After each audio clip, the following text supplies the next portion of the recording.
इस चैप्टर में आज हम लोग क्या सीखने वाले हैं, दो तीन चीज़ें मैं रिकॉल करा दूं। Elevation of boiling point, lowering of vapour pressure and depression of freezing point. तो आज हम लोग करने वाले हैं कॉलिगेटिव प्रॉपर्टी, और इसको एनसीईआरटी में इसी को बोला गया है सॉल्यूशन। किसी किसी जगह पे किसी बुक में इसको बोला जाता है लिक्विड सॉल्यूशन। क्या बोला जाता है इसको? लिक्विड सॉल्यूशन, है ना। सब मैं ब्रीफ इंट्रो दे देता हूँ, है ना। लोअरिंग ऑफ वेपर प्रेशर क्या है, समझेंगे इस बात को। लोअरिंग ऑफ वेपर प्रेशर को कैसे समझेंगे? जैसे मान लीजिए कि वेपर प्रेशर, कोई किसी भी लिक्विड का आप वेपर प्रेशर ले सकते हैं। फॉर एग्जांपल वाटर का बॉइलिंग पॉइंट होता है 100 डिग्री सी। वाटर का बॉइलिंग पॉइंट क्या होता है?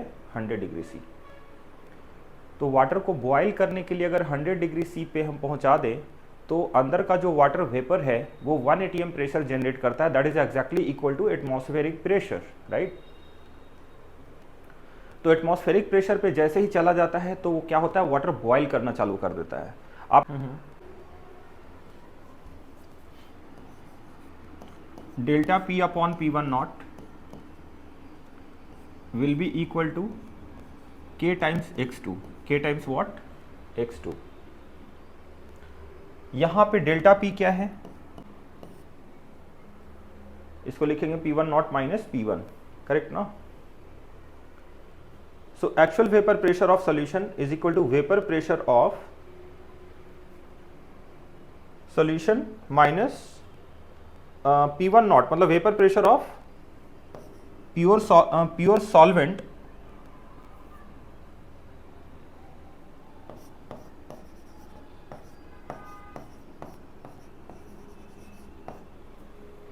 तो P1 is equal to actual vapor pressure of solution, P1 naught is vapor pressure of pure solvent। तो यहाँ डेल्टा पी क्या है? दोनों के वेपर प्रेशर का डिफरेंस, राइट। हमारे पास जो X2 है वो क्या है यहाँ पे? Solute, right.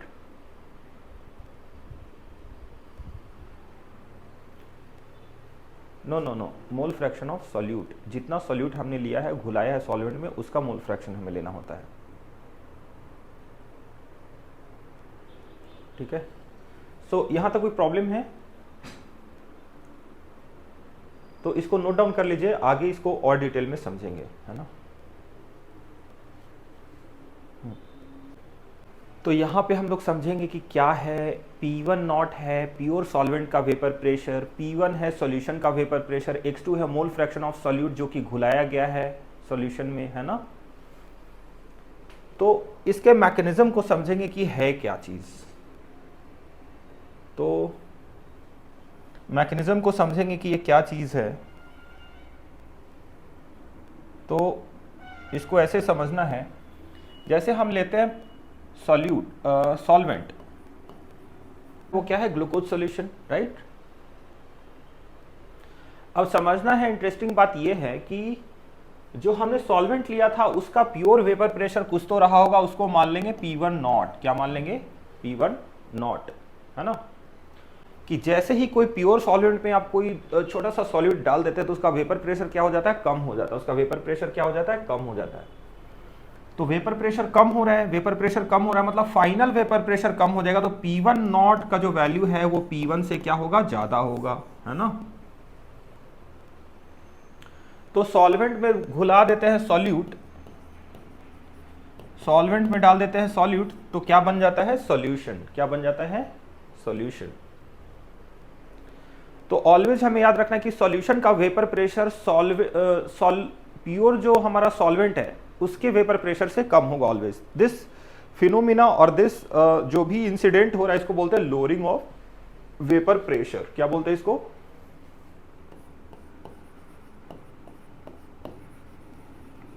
Phenomena is called as what? Lowering of vapour pressure. I hope you are getting it.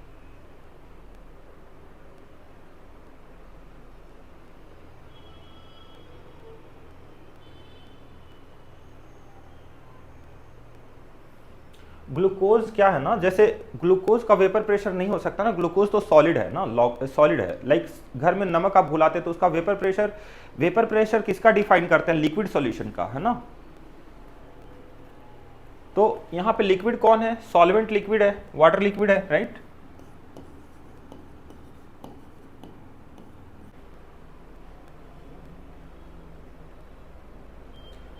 जो भी है, बट उसका वेपर प्रेशर अकाउंटेबल नहीं है, सॉलिड है इसकी वजह से, क्योंकि वेपर प्रेशर उसी का डिफाइन कर सकता है जो सॉलिड टू गैस फेज में जा रहा है। ये सॉलिड है, ये गैस फेज में जा ही नहीं रहा है, तो इसका वेपर प्रेशर डिफाइन करना पॉसिबल नहीं है।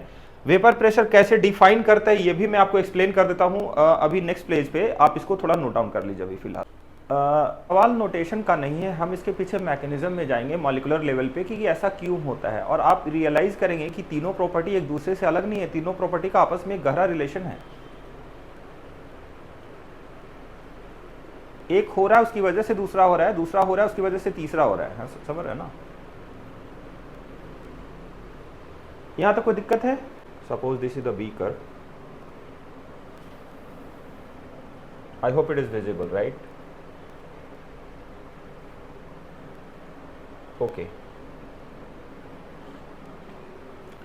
so this is the beaker, you can see here, यहाँ पे मेजरमेंट लगा हुआ है 135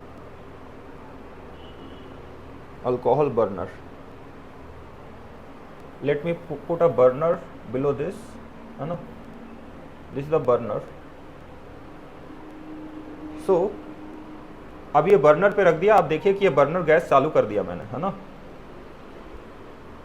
आपको फील आ रहा होगा एकदम 3 डायमेंशन वाला, है ना? तो घर में जैसे चाय बनाते हैं या कुछ बनाते हैं तो यही तो करते हैं ना हम लोग, क्या करते हैं? Same thing we do, right? Same. So अब क्या हो रहा है कि एक फ्लास्क लिया है हमने और इसको हमने बर्नर पे लगा दिया है। कहां लगा दिया है? बर्नर पे लगा दिया है ना? तो बर्नर पे लगा दिया है तो ये क्या होगा कि आपने इसको बॉइलिंग करना चालू कर दिया। क्या कर दिया? चालू, बॉइलिंग करना चालू कर दिया। अब आपके घर में ना शुगर होता है ना? किचन में जाते हैं, शुगर होता है या सॉल्ट होता है, राइट? तो अब ये बॉइल कब करेगा? जब ये एग्जैक्टली 100 डिग्री सी पे पहुंचेगा। कहां पहुंचेगा? 100 डिग्री सी पे, है ना? 100 डिग्री सी से पहले ये बॉइल करने वाला नहीं है, ये आपको अच्छे से मालूम है ना? क्योंकि हमने यहां पे ये जो लिया है ये प्योर वाटर लिया है। क्या लिया है? ये प्योर वाटर।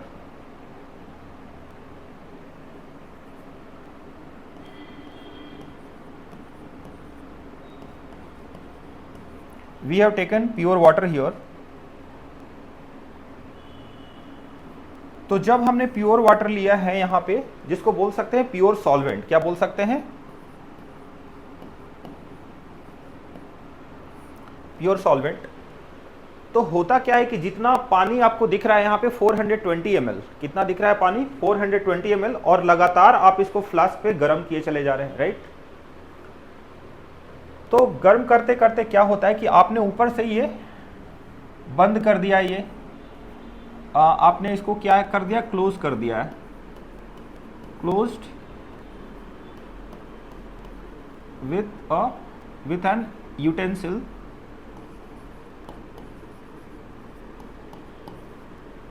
और क्लोजिंग नॉब आता है, लैब में जाएंगे तो आपको क्या आता है? Closing knob. क्या आता है? नॉब आता है, राइट? क्लोजिंग नॉब से आप उसको बंद कर देते हैं। अब उसको इतना पैक नहीं कर देना जैसे प्रेशर कुकर में पैक होता है, वैसे पैक नहीं करना। सिंपली ऊपर से एक यूटेंसिल रख देना है, जिससे कि अगर बॉइलिंग चालू हो जाए तो वेपर थोड़ा बहुत निकल सके आसानी से, नहीं तो एक्सीडेंटल डैमेज हो सकता है ना, अदरवाइज फ्लास्क टूट सकता है, right? Same thing you do at home whenever you cook T. आप जब चाय बनाते होंगे, कभी बनाया होगा आपने घर में, तो आपने सेम एक्सपेरिमेंट किया होगा कि इस तरह से एक अरेंजमेंट होता है, आप ऐसा बना देते हैं, है ना? तो होता क्या है इसमें, चीजें कैसे काम करती है कि जैसे ब्लू वाला जो पार्टिकल है, मैं एग्जैक्टली ब्लू पार्टिकल यहाँ पे दिखाना चाह रहा हूँ जिससे आप उसको रियलाइज कर सके कि लिक्विड जो है ना गैसियस मॉलिक्यूल में भी कन्वर्ट हो रहा है। अंदर किसमें हो रहा है? गैसियस वेपर जिसको बोलते हैं, वेपर में कन्वर्ट हो रहा है। तो ये जो कन्वर्जन का प्रोसेस है इसको बोलते हैं इक्विलिब्रियम मेंटेन करना। क्या बोलते हैं इसको? इक्विलिब्रियम मेंटेन करना। तो ये इक्विलिब्रियम मेंटेन किए हुए है, कैसे किए हुए इक्विलिब्रियम मेंटेन, समझेंगे इस बात को।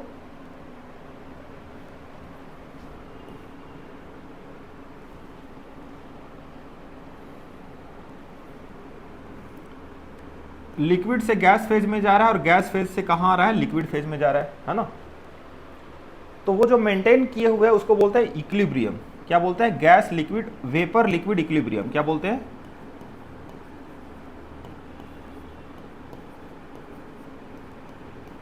Vapour liquid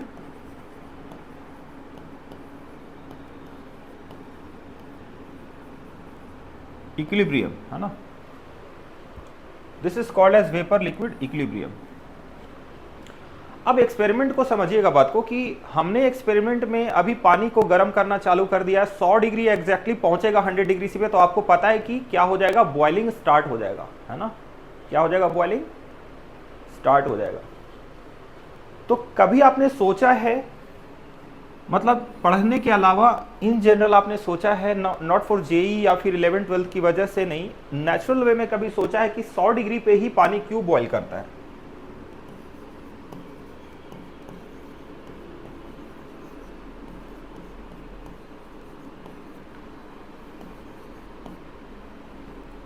boiling starts at 100 degree C for pure water, for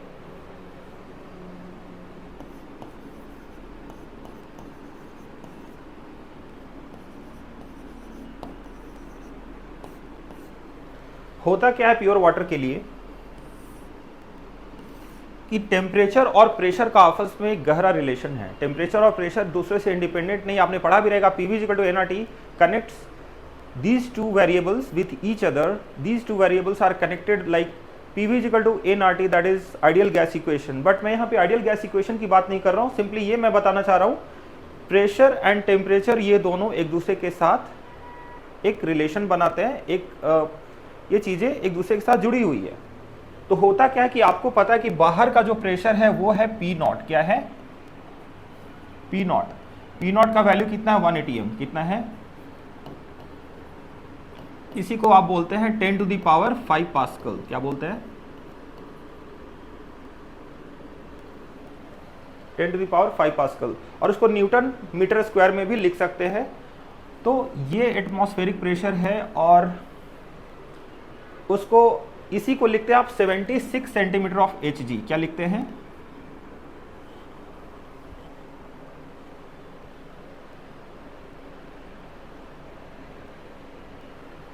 इसी को आप लिखते हैं 76 सेंटीमीटर ऑफ Hg, है ना। और उसी को लिख देते हैं क्या? 760 mm ऑफ Hg, ऐसा भी लिखते हैं। अब और समझिएगा बात को कि ये सारी चीजें एक ही है कि हमने बर्नर ये लगा दिया, ये हो गया 100 डिग्री सी पे बॉइलिंग चालू हो गया। 100 डिग्री सी पे ही बॉइलिंग चालू क्यों हुआ?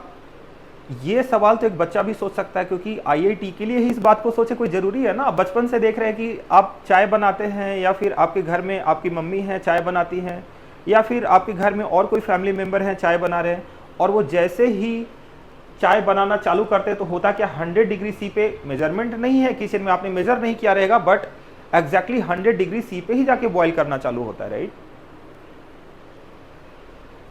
तो उसका रीज़न ये है कि हमें टेम्परेचर 100 हो कि 150 हो कि 200 वो मैटर नहीं करता है। मैटर ये करता है कि अंदर का जो वेपर प्रेशर है जिसको हम लोग बोल सकते हैं P0। क्या बोल सकते हैं? इसी को बोलेंगे P10। क्या बोलेंगे? P10।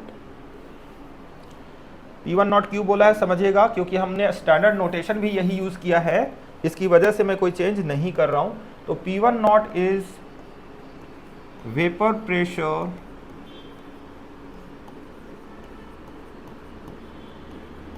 of pure solvent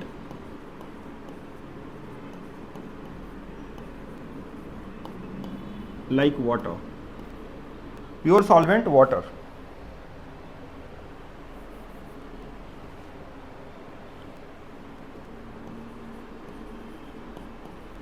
pure solvent water, vapour pressure P10 था।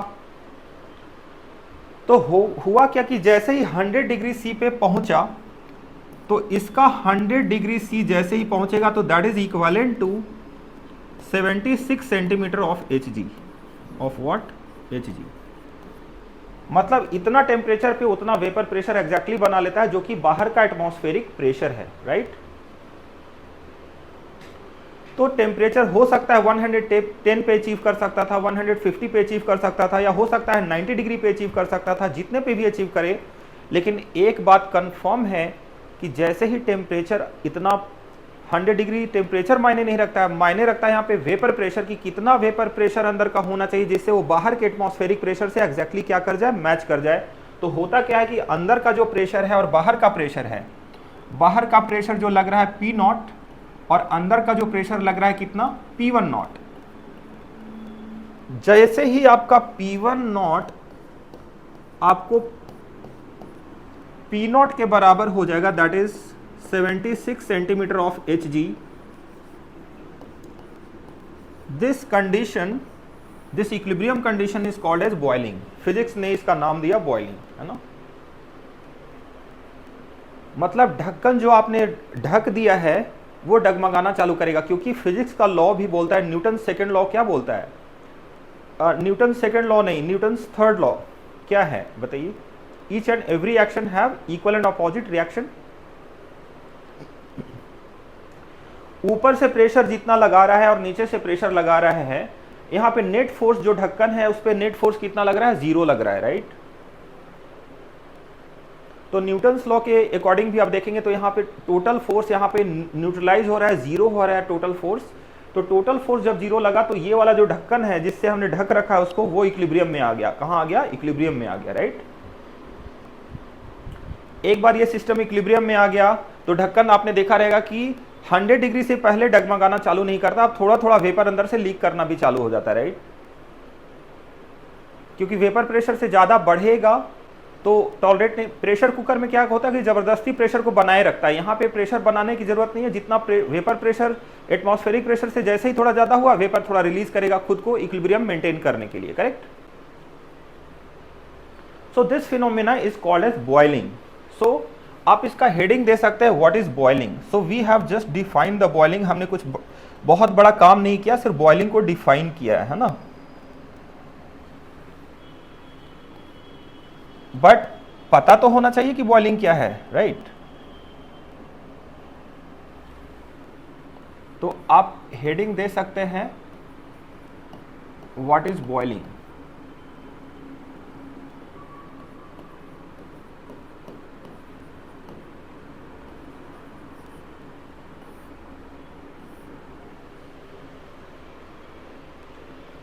So we can define boiling in simple way. Boiling of any liquid can be defined as the temperature at which the vapor pressure of that liquid will become equal to the atmospheric pressure, right? So her liquid का vapour pressure boiling point इसी वजह से different होता है कि उसको achieve करने में टाइम लगता है। ये तो हो गया फंडामेंटल बात, ये समझ में आ गया होगा आपको। लेकिन अभी भी हम लोग उस बात पे नहीं पहुंच पाए हैं कि सॉल्यूट अगर ऐड कर दें तो वेपर प्रेशर कम क्यों हो जाता है, राइट। तो आप मान लीजिए ग्लूकोज के कुछ अमाउंट ले लीजिए, 100 ग्राम का ग्लूकोज ले लीजिए। तो 100 ग्राम ग्लूकोज अगर आप ले लेंगे तो होगा क्या, मैं ग्लूकोज को रेड पार्टिकल से दिखा रहा हूं। तो ग्लूकोज कुछ पार्टिकल जब ग्लूकोज ऐड करेंगे तो यहाँ पे घुल जाएगा, नीचे क्या हो जाएगा, घुलेगा सॉल्यूशन में, है ना, सॉल्यूशन बनाएगा उसका, right. But at the same time what happens, some of the glucose particle will float on the surface of the water, correct. Some of the glucose particle will float on the surface of water, and what that will do, that will resist, that will create the resistance for the vapor creation, further vapor creation को वो क्या करेगा, resist करेगा। आप समझ रहे हैं बात को। मतलब ये जो वेपर लिक्विड इक्विलिब्रियम है उसको थोड़ा सा लिक्विड की तरफ क्या करेगा, प्रोमोट कर देगा। लिक्विड की तरफ क्या कर देगा, प्रोमोट। लिक्विड की तरफ मतलब वेपर बनने से उसको रोकेगा, सिंपली वेपर बनने से उसको क्या करेगा, रोकेगा। क्योंकि वो सॉलिड मॉलिक्यूल है ना, मॉलिक्यूलर लेवल पे क्या करेगा, उसको वेपर बनने से रोकेगा। तो वेपर बनने से रोकने से क्या होगा कि वेपर का अमाउंट सॉल्यूट ऐड करने के बाद जितना एरिया में वेपर ऊपर बना हुआ है, खाली स्थान में ऊपर वेपर है, नीचे लिक्विड है, आपको दिखाई दे रहा है कि ये वाला पार्ट प्योर लिक्विड है यहाँ पे,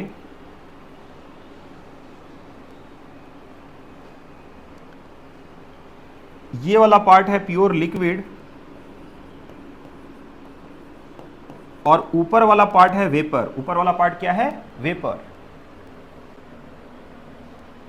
तो लिक्विड और वेपर में क्या होगा कि लिक्विड का कंट्रीब्यूशन बढ़ेगा और वेपर कम हो जाएगा। तो वेपर जैसे ही कम होगा तो वेपर प्रेशर भी कम हो जाएगा, राइट? तो वेपर प्रेशर कम हो गया तो हीट ज्यादा करना पड़ेगा वेपर प्रेशर को वापस 1 atm अचीव करने के लिए, करेक्ट? तो in that way you have to heat more, आपको ज्यादा हीट करना पड़ेगा। तो टेक्निकली क्या हुआ कि जैसे ही आपने सॉल्यूट मॉलिक्यूल ऐड किया तो सरफेस पे जाके वो क्या करेगा? इक्विलिब्रियम को डिस्टर्ब कर देगा और इस इक्विलिब्रियम को डिस्टर्ब किधर करेगा? लिक्विड की तरफ वो फेवर कर देगा रिएक्शन को। तो वेपर बनना कम हो जाएगा और वेपर बनना अगर कम हुआ तो वेपर प्रेशर डिक्रीज होगा। इस प्रोसेस को बोलते हैं lowering of vapour pressure. I hope कि कॉन्सेप्ट अभी क्लियर हो गया होगा पूरी तरह से। तो इसका मेन रीजन क्या है लोअरिंग ऑफ वेपर प्रेशर का? कि सरफेस मॉलिक्यूल पे जाके ये डिपोजिशन बनाते हैं जो कि लिक्विड को वेपर बनने से रोकता है, और वेपर जब बनेगा नहीं तो वेपर प्रेशर क्रिएट नहीं होगा, तो जो ऑलरेडी 100 डिग्री सी पे बॉइलिंग हो रहा था वहां पे वेपर का कमी हो जाएगा, जिसकी वजह से वेपर प्रेशर कम हो जाएगा, बॉइलिंग रुक जाएगा, फिर ज्यादा टेम्परेचर देना पड़ेगा बॉइलिंग होने के लिए, है ना? तो ये अपने आप में दूसरा बात खुद बता रहा है, एलिवेशन ऑफ बॉइलिंग पॉइंट। मतलब 100 डिग्री सी पे बॉइल हो रहा था, तब हो सकता है 101 डिग्री पे बॉइलिंग होगा, क्योंकि वेपर प्रेशर फिर से बढ़ाने के लिए ज्यादा हीट देना पड़ेगा, right? So I hope you understood. कोई प्रॉब्लम है इसमें? Okay, so should I write down in 2 or 3 lines the whole conclusion? या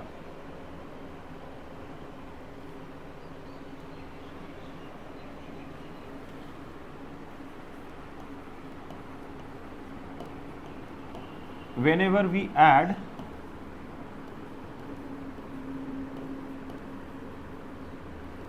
some solute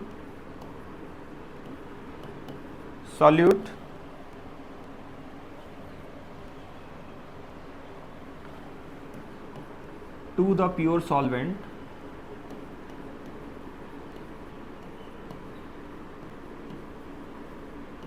whenever we add some solute to the pure solvent,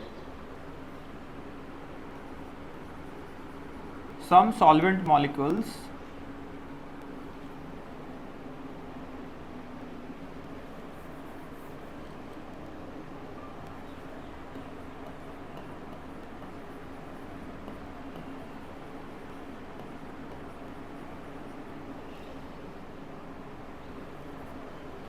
gets deposited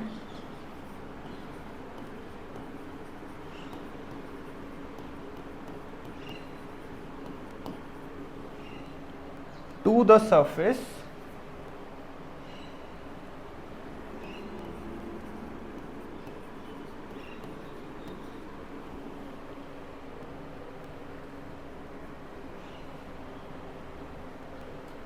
surface of liquid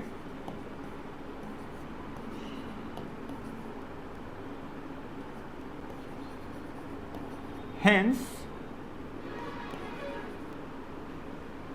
the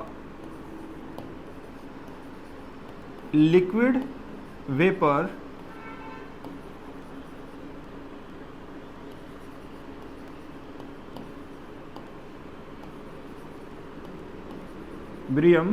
equilibrium get disturbed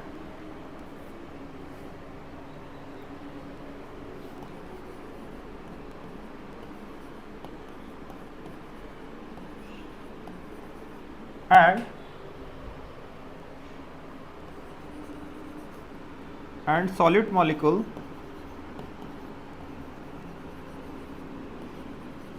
suppresses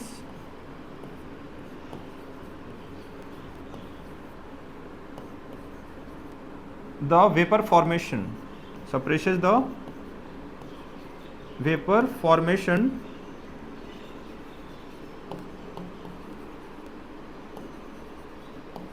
hence vapor pressure decreases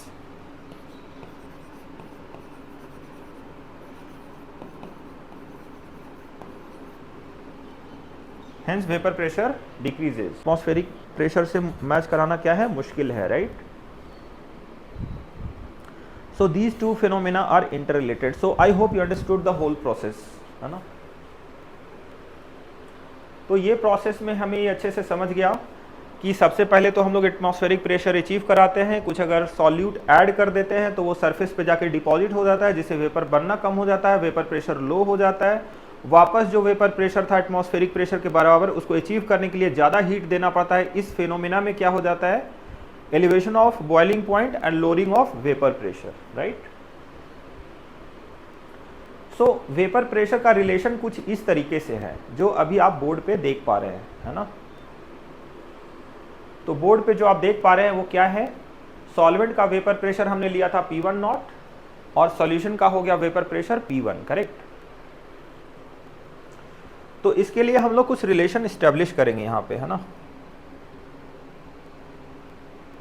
तो let's try and understand this. Is equal to K into X2, right.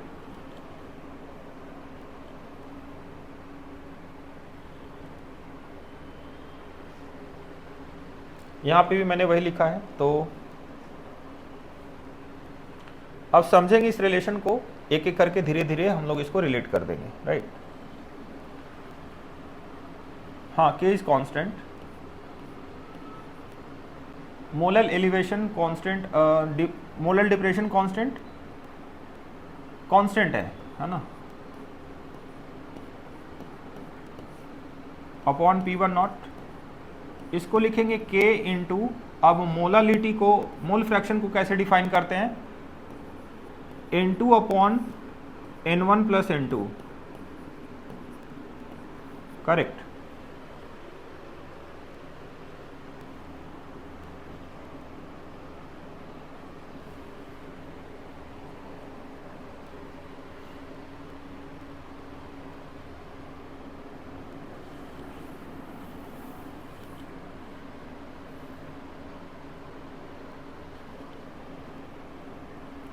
तो यहां पे अब लिखेंगे आगे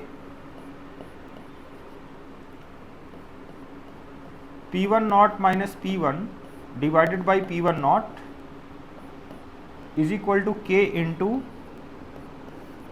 ये हो गया W2 by M2 divided by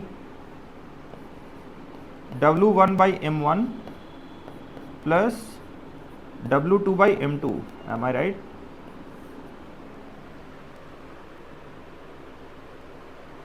यहाँ पे हम लोग एक एजम्पशन मान के चलते हैं, there is an assumption here, N2 is very very greater than N1, मतलब सॉल्यूट जो ऐड करते हैं वो बहुत ही स्मॉल अमाउंट में ऐड करते हैं, आप समझ रहे हैं। तो W1 बाई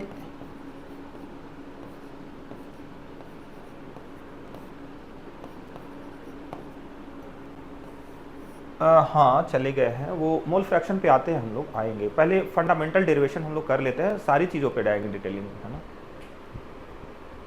फंडामेंटल डेरिवेशन कर देते हैं, सब पे आएंगे, सब पे। जो मेन जो थीम है चैप्टर का समझ लेंगे, उसके बाद न्यूमेरिकल में आएंगे, है ना।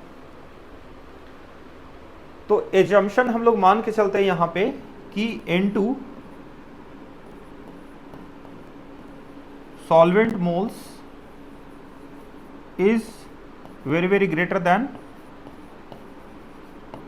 solute moles, right। तो उस हिसाब से अगर एजम्पशन लेंगे तो ये वाला जो क्वांटिटी है इसको हम लोग निग्लेक्ट कर सकते हैं। कौन सी क्वांटिटी को, इसको हम लोग निग्लेक्ट कर सकते हैं, या नहीं। तो निग्लेक्ट कर दीजिए उसको, कोई दिक्कत ही नहीं है। तो अगर हम लोग इसको निग्लेक्ट कर दें तो ये आ जाएगा P1 not minus P1 divided by P1 not is equal to, ये जीरो हो जाएगा तो ये बचेगा क्या, K into W2 M1 divided by M2 W1।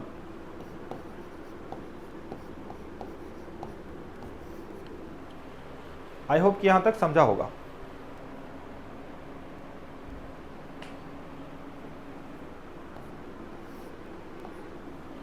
ठीक है, इसको नोट डाउन कर लीजिए।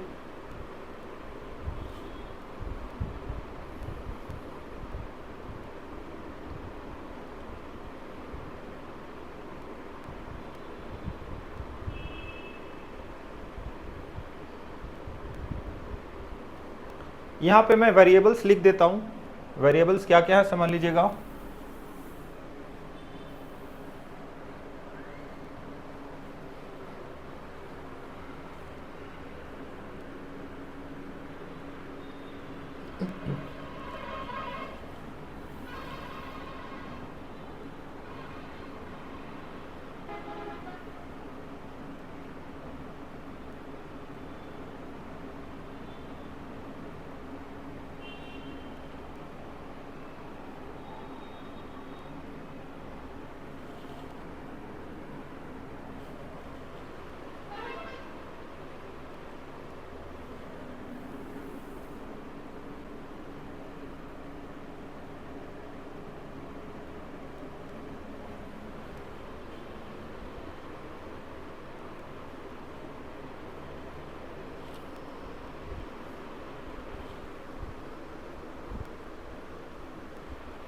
हाँ, तो कोई कंफ्यूजन ना हो नोटिफिकेशन को लेके, क्योंकि डिफरेंट डिफरेंट बुक आप रेफर करते हैं, अलग अलग नोटिफिकेशन होता है, तो बिल्कुल कंफ्यूज नहीं होना है। यहाँ पे W2 क्या है? Mass of solute. किसका मास? सॉल्यूट का मास, है ना। और मास किस में लेना है? In grams. किस में लेना है? In grams. W1 is equal to mass of solvent in grams.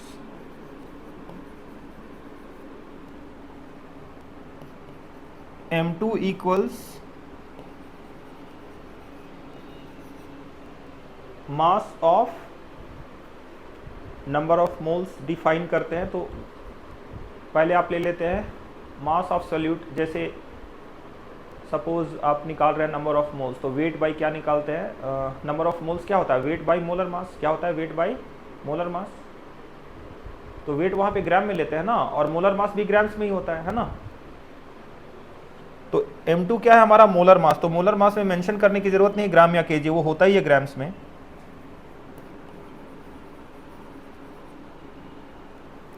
Molar mass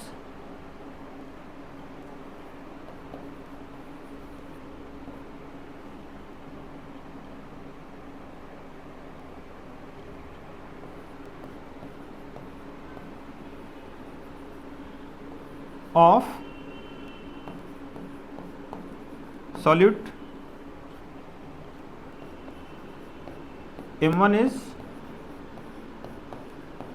molar mass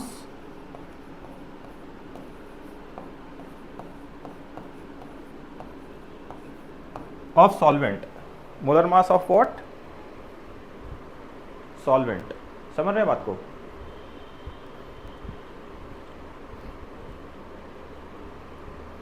या कोई दिक्कत है?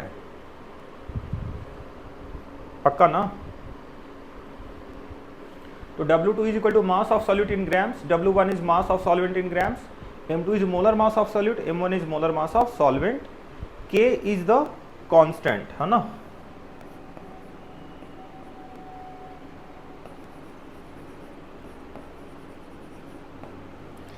So let's mention P1 naught,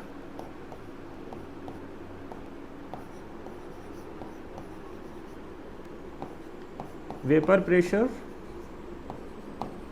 of pure solvent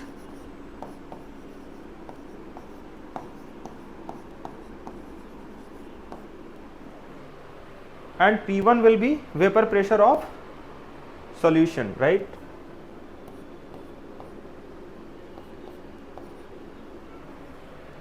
Vapor pressure of solution।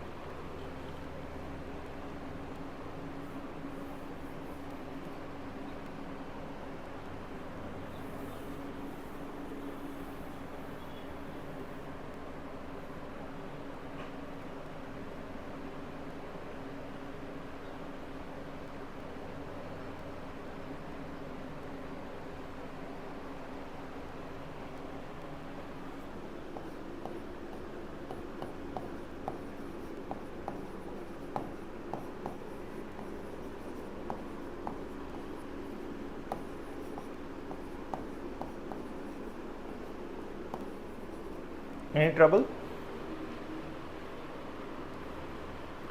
So this was the whole thing about lowering of vapor pressure. This is what lowering of vapor pressure. So let me put a heading here. This is nothing but the lowering of vapor pressure.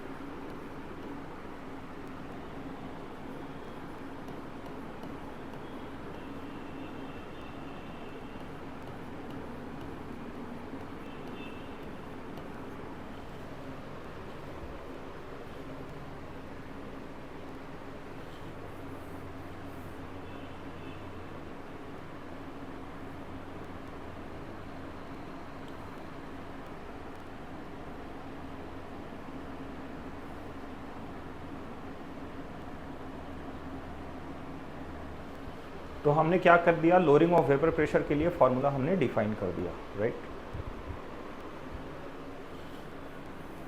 इसमें कहीं से कहीं तक कोई समस्या है तो आप बता दीजिए, है ना, पक्का ना? Okay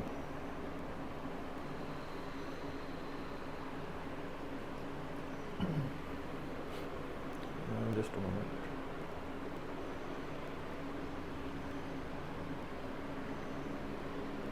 okay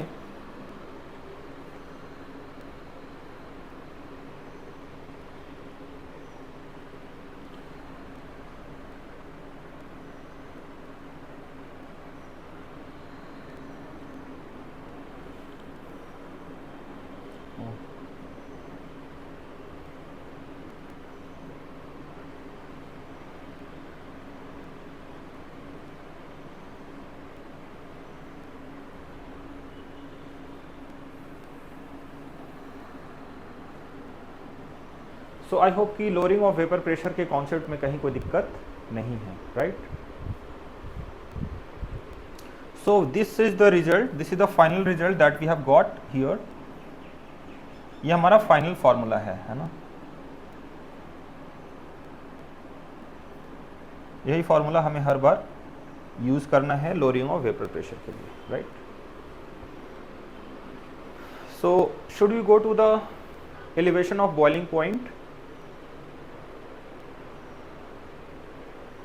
Okay.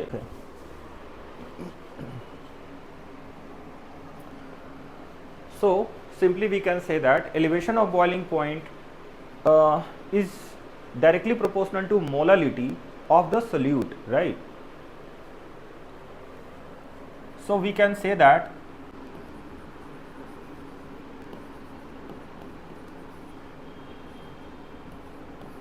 of solute. So what we can conclude is delta TB is directly proportional to M, where M stands for molality.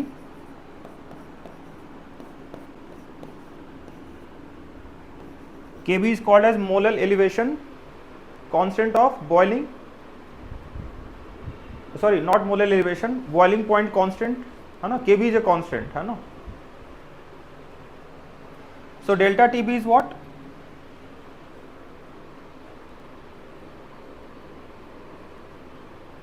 Right, elevation मतलब टेम्परेचर का बढ़ जाना, तो T1 minus T1 not. Pressure के term में क्या था, ध्यान दीजिएगा, प्रेशर में बात अलग थी, है ना। T1 माइनस T नॉट भी तो लिख सकते हैं ना, सिंपली इसको T1 नॉट लिखेंगे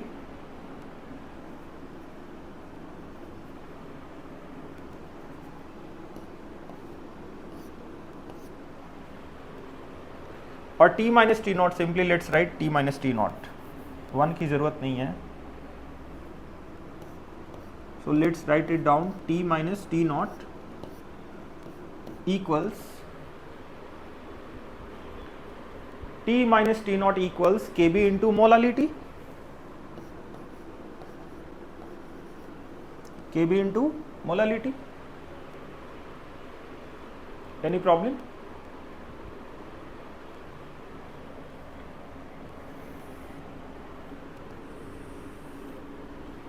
Okay, so molality is different from mole fraction, right?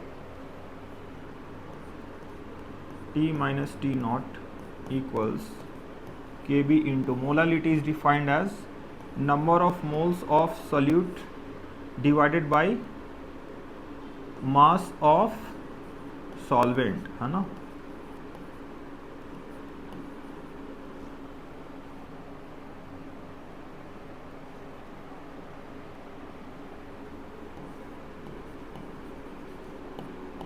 In kgs. In what? Kgs.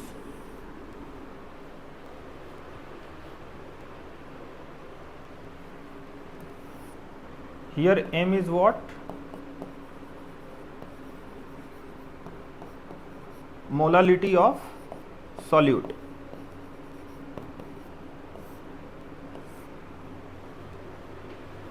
Here m is equal to molality of solute.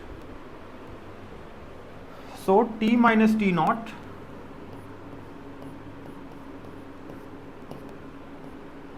can be written as Kb into N2. So N2 को क्या लिखेंगे? W2 by M2, है ना, into mass of solvent in kgs. So into W1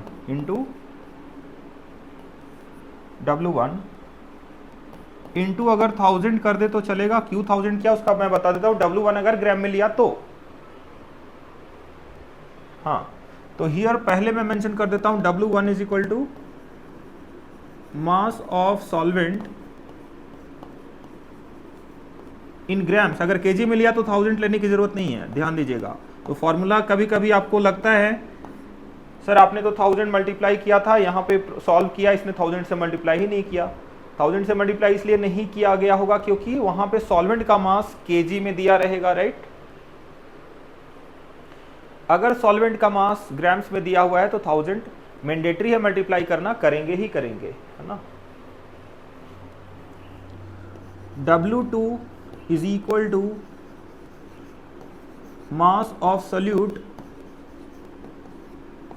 in grams, मतलब सब कुछ ग्राम में ले लिया हमने, कोई भी अब केजी में नहीं रहा. And M2 is the molar mass of solute.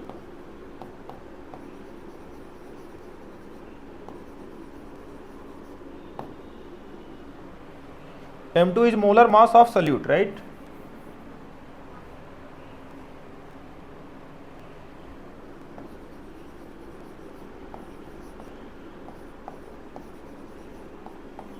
कोई दिक्कत है तो बता दीजिए. सो इसको नोट डाउन कर लीजिए, हमारा फाइनल फॉर्मूला वही आ गया है. वो है क्या है बताइए?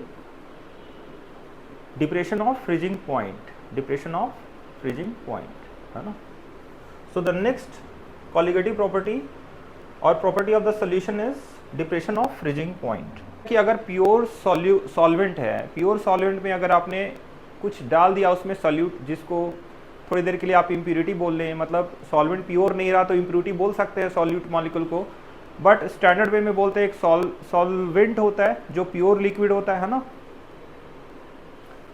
जैसे बेंजीन, प्योर बेंजीन में कुछ डाल दीजिए उसमें, राइट, कुछ सॉल्यूट डाल दीजिए, तो बेंजीन का जो वेपर प्रेशर है वो तो लूज मतलब कम हो जाएगा, एलिवेशन पॉइंट बढ़ जाएगा, मतलब बॉइलिंग पॉइंट बढ़ जाएगा उसका, और फ्रीजिंग पॉइंट क्या हो जाएगा? कम हो जाएगा. फ्रीजिंग पॉइंट क्या हो जाएगा? कम हो जाएगा, राइट.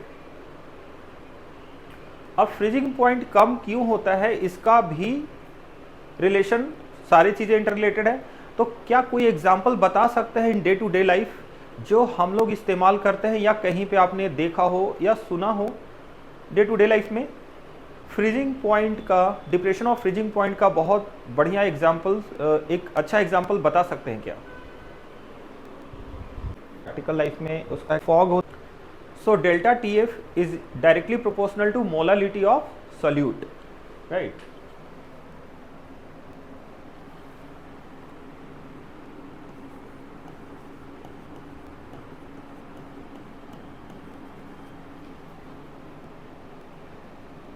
इसमें काफ़ी कुछ और भी है, हमें पढ़ने को अभी बाकी है, वो करेंगे हम लोग नेक्स्ट क्लास में।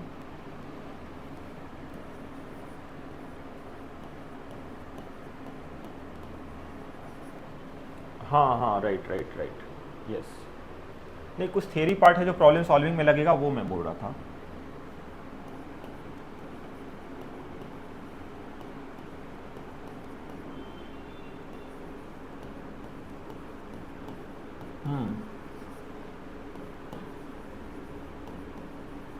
राइट।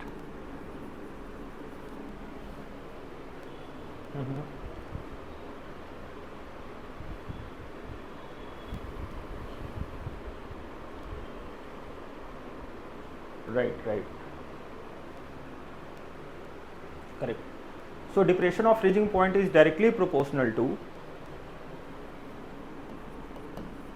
molality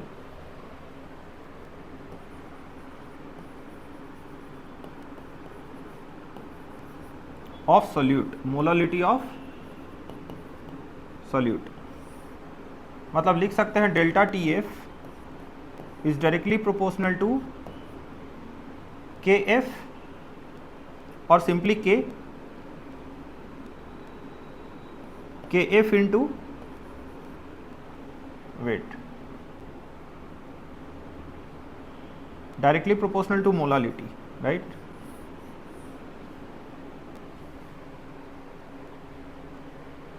या अब हम लोग प्रोपोर्शनलिटी साइन इसमें ऐड कर सकते हैं। प्रोपोर्शनलिटी साइन इसमें क्या कर सकते हैं, ऐड कर सकते हैं।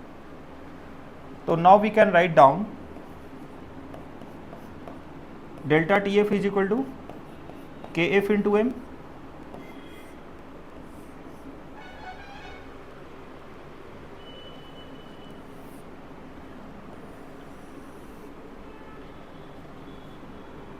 सो delta T F is what,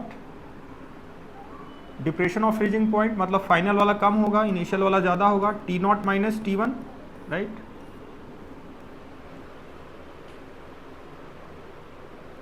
is equal to K F N two upon W one M two upon W one, W1 in kg, W1 in kg and N2 is moles of solute, है ना। So W1 क्या है, mass of solvent in kgs, N2 equals moles of solute. So T0 minus T1 can be written as W2 by M2 Kf W2 by M2 W1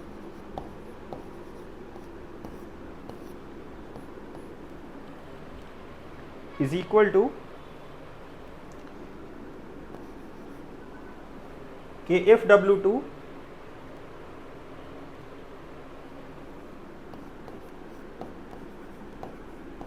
into 1000 divided by M2W1। ये कब लगाएंगे, जब W1 होगा in grams, है ना।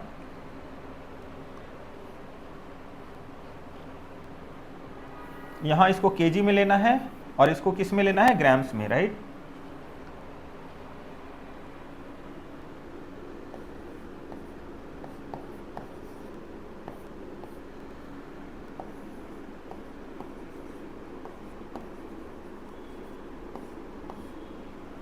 जब वो KG में रहेगा और जब ये ग्राम्स में रहेगा, राइट।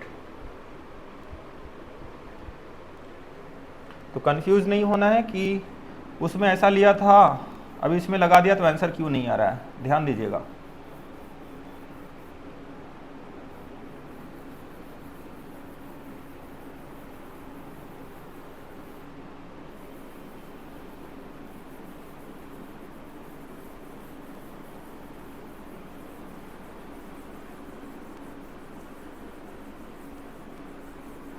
कोई प्रॉब्लम है till here?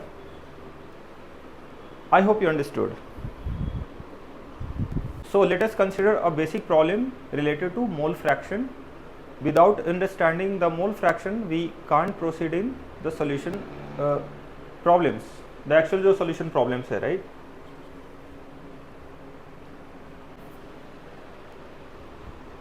Try this one, please.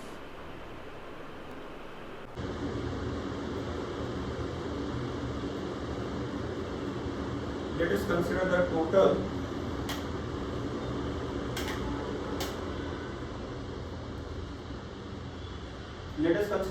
total mass of solution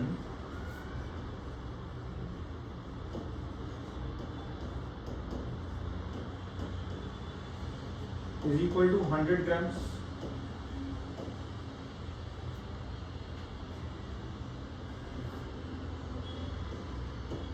According to the problem, mass of C2H6 O2 will be 20 grams.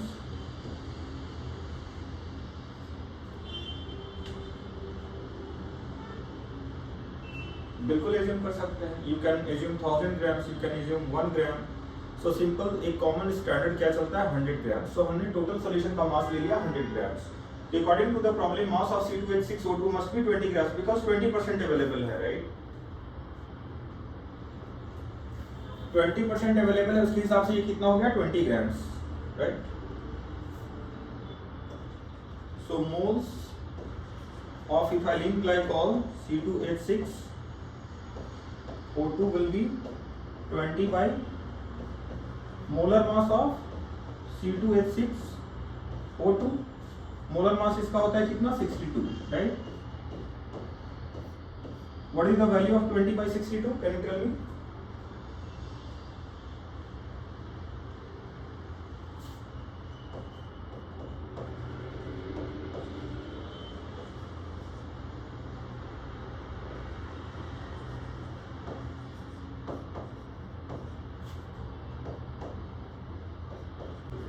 .44 moles, right now.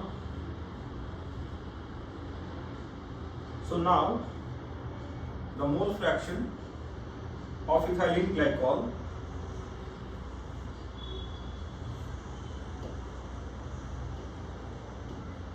(0.32) divided by 0.32 plus 4.44, that is 0.32 6 7 4.76. So that will be equal to how much?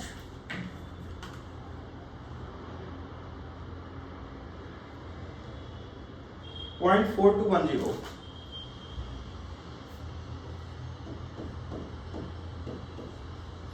So this is the mole fraction we have got for ethylene glycol, right?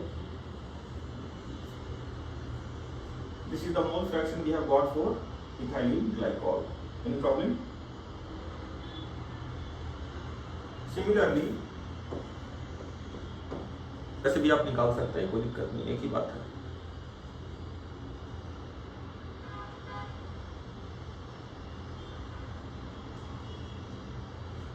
.579.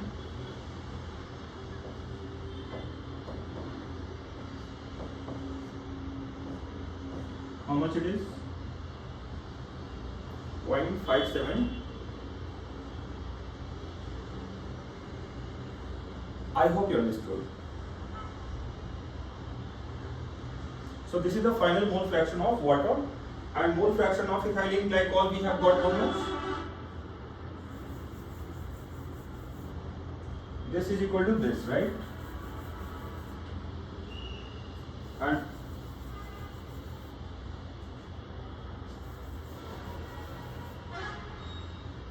point 4210, they are asking the mole fraction of ethylene glycol now.